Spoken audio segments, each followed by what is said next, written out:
E aí, galera, mais um conteúdo recorrente nas nossas avaliações no TJ, na UEMA e também no Enem, por que não? E nos vestibulares do Brasil, ok? O Manas na Veia te prepara para todos os vestibulares. Professor Elvir John, professor Álvaro Maio, com vocês. Economia maranhense no período colonial. Seguinte, dica do coração aí para ti, ó.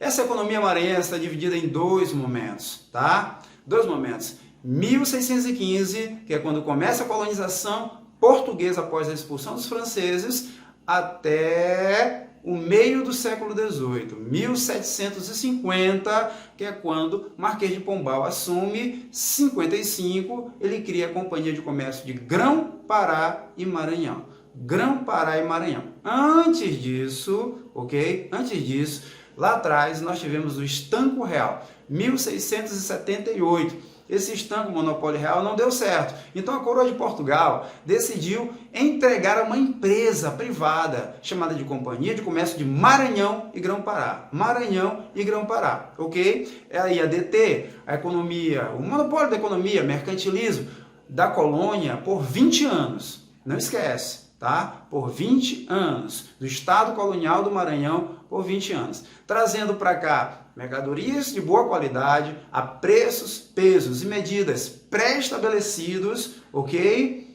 Mas isso não ocorreu.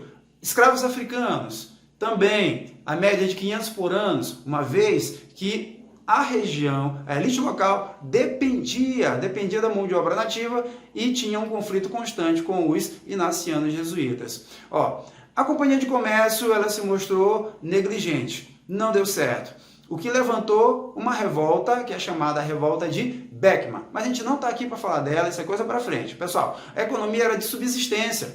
Ó, algodão, arroz vermelho, quebradiço, como queira. Nós temos o tabaco, fumo. Tudo isso já existia no Maranhão, muito antes dos europeus chegarem. Porém, perante o período europeu, na primeira etapa que nós falamos, isso tudo era extrativismo, era considerado drogas do sertão. Quando é que o algodão, o arroz e o açúcar vão ser considerados produtos de agroexportação? Só na segunda metade do século XVIII, com o Marquês de Pombal. Então nós temos na primeira parte a criação de pequenos animais, uma pecuária pequena, uma pequena agricultura, existe uma economia. A professora Regina Faria, ela lança uma crítica sobre a ideia de alguns autores de que essa etapa é uma etapa de extrema miséria.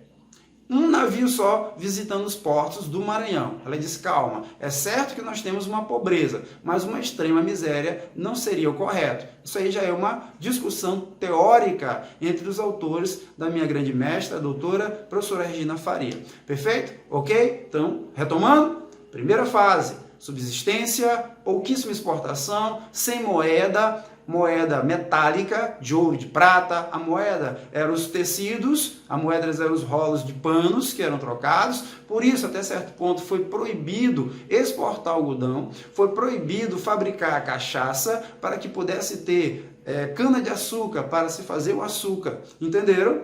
Tudo isso aí só vai ser superado nessa segunda metade do século XVIII com o Marquês de Pombal. Legal? Então aqui fica a dica, primeira etapa da economia do Maranhão, primeira etapa, uma etapa de subsistência. Alguns autores dizem que é uma etapa de marasmo, uma etapa de atraso, uma etapa de estagnação econômica. Perfeito? Esse é o discurso da nossa literatura clássica sobre esse período. Repetindo, a professora Maria Regina Faria fala que é um período de pobreza, mas não chegaríamos a tudo isso, porque teria uma pequena agricultura e a gente tem um comércio regional local que se supria. Beleza? Então, de qualquer forma, não é o principal período da economia maranhense, não é o período de glória da economia maranhense, de grande exportação, e não existe agroexportação. Fica a dica para ti. Valeu?